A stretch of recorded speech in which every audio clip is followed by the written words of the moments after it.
Sladki aromat rozstroilca po korydoram начальной школы Буксад. Заставляя десятилетнего Артура слунить, он любил среди. Они означали одно – свежеиспеченное шоколадное печенье миссис Лэнгли. Артур нервно перебирался на месте, сдерживая желание расправить свой полосатый галстук, пока он смотрел на часы. Еще всего 2 минуты до звонка на обед. Ярко-зеленый глаз Артура сверкал волнением в это время, как его глубокий сильный глаз внимательно снова осматривал часы. Он был доволен зрелищем с его гетерохромией. Один глаз зеленый, другой голубой, но его несоответствующие и глаза были лишь началом того, что делало Артура необычным. Была также его непоронная шевелюра кудрявых коричневых волос, его большие очки, которые казались увеличивать его яркие глаза, и, конечно, его блестящий ум с фотографической памятью, запечатливающие детали большие и малые. Бринг! Наконец прозвучал звонок с улыбкой, растягивающейся на его веснушчатом лице. Артур скочил со своего стола и помчался в столовую, увернувшись от стада голодных детей. Но когда он запищавшись прибыл к прилавку миссис Лэнгли, его лицо изменилось.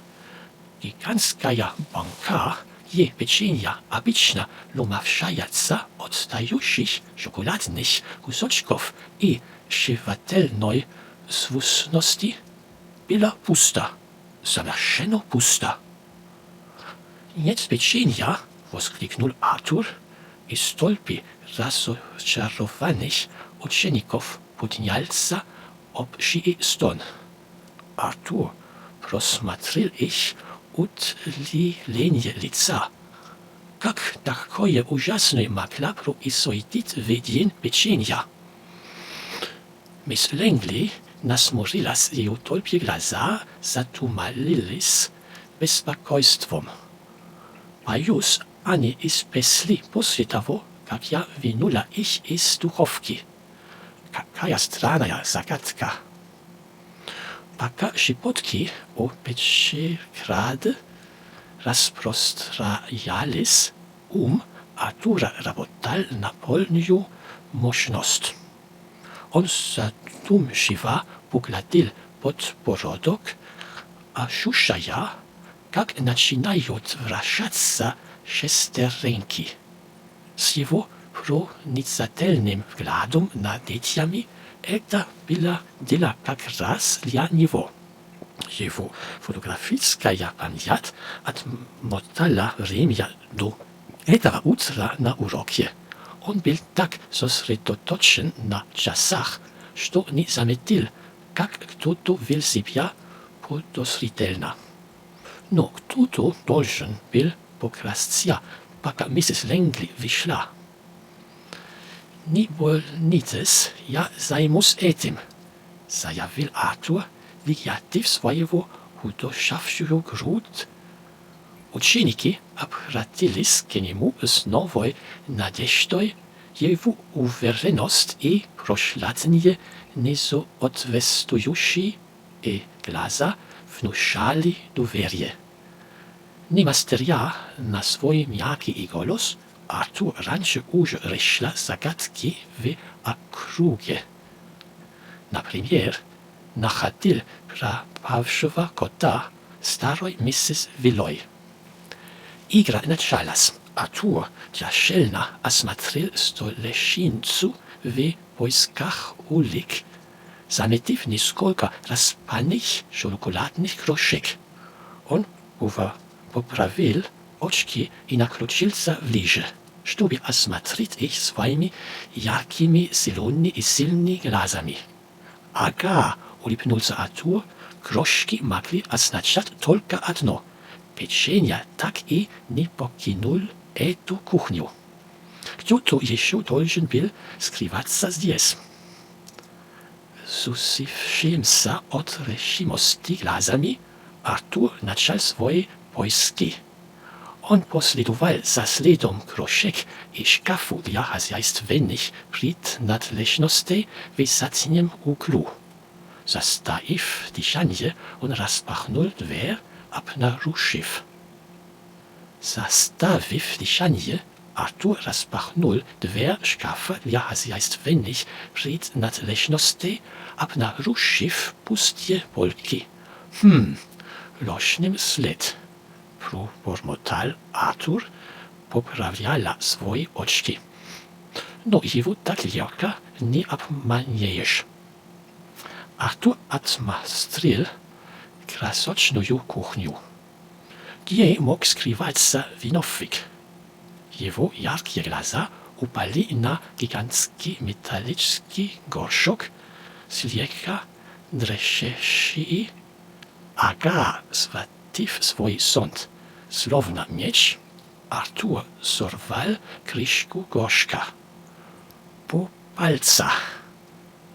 На него смотрели два широко раскрытых глаза. Это был Оскар, классный хомяк. Малых самер щеки были набиты крошками печенья. Плечи Артура опустились. «Оскар, ну как?» Хомяк с трудом проглотил, а затем пробежал мимо обуви Артура в столовую. Начался хаос. Когда ученики закричали, Витиалас увернулся от бегущего хомяка. Артур стоял ошеломленный среди суматохи, очки сбились криво. Это был странный поворот. Но дело еще не закрыто. Острая память Артура отмотала время до того момента, когда он открыл горшок. Он остановил образ в своем уме. Подождите секунду. Крошки на щеках Оскара не были шоколадными. Это были объязанные. Настоящий вор печенье все еще был на свободе. На свободе. Настоящий вор печенья все еще был на свободе. Ошеломленный Артур подтолкнул очки на носу и последовал за настоящим следом крошек в шкафу. У брошика снова схватив зонт, он распахнул дверь, крикнув «Ага!», ответил испуганный крик. Там, пойманный с печеньем в руках, был никто ему, как Тимми Дженкинс.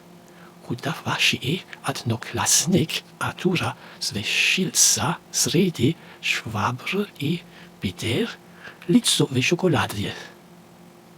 Артур сиял, гордость переполняла его. Дело было решено. Его фотографическая память раскрыла подсказки. И с тихой недотичностью он, Артур, нашел виновника. Это войдет в историю Буксада. Тимми Дженкинс смущенно опустил глаза, сжимая половнику печенья. «Ага, я знаю, что это дело слишком серьезно, чтобы быть обманутым хомяком», — забил Артур. Тимми вздохнул. «Я просто хотел лишнего печенья. Я думаю, что это вызовет такой переполох». Артур задумчиво кивнул. Несмотря на удовлетворение от решения дела, ему было жаль Тимми. Артур знал, какого это хочет быть обычным ребенком. «Все в порядке, Тимми. «Мы все ошибаемся», — мягко сказал Артур. «Но ты всегда должен спрашивать сначала, вместо того, чтобы брать то, что не принадлежит тебе». Тимми кивнул, вытягивая шоколад с рад рукавом. «Ты прав, мне очень жаль, Артур, и миссис Лэнгли, я больше никогда так не сделаю». Миссис Лэнгли тепло улыбнулась. «Спасибо за извинения, Тимми. А теперь, как насчет того, чтобы ты помог мне испечь свежую партию печенья для всех?» Ученики аплодировали. Артур гордо улыбался, пока Тимми спешил вымыть руки у раковины. Кризис миновал. Не только дело было решено, но и сегодня все как будут печенья. Покидая кухню, Артур снова увидел рядом с собой пробегающего Оскара Хомяка. Артур засмеялся, наклонившись, чтобы погладить пушистого воришку. «О, Оскар, что же мне с тобой делать?» Хомяк потерялся с его руку, выпрашивая угощение. «Некоторые загадки неразрешимы», — подумал Артур с улыбкой. Но ему это было не в тягость. Жизнь лучше с немного веселья. Довольный решением дела, Артур направился обратно в класс, готовый к обычному дню. Но когда он открыл дверь, его встретил хаос.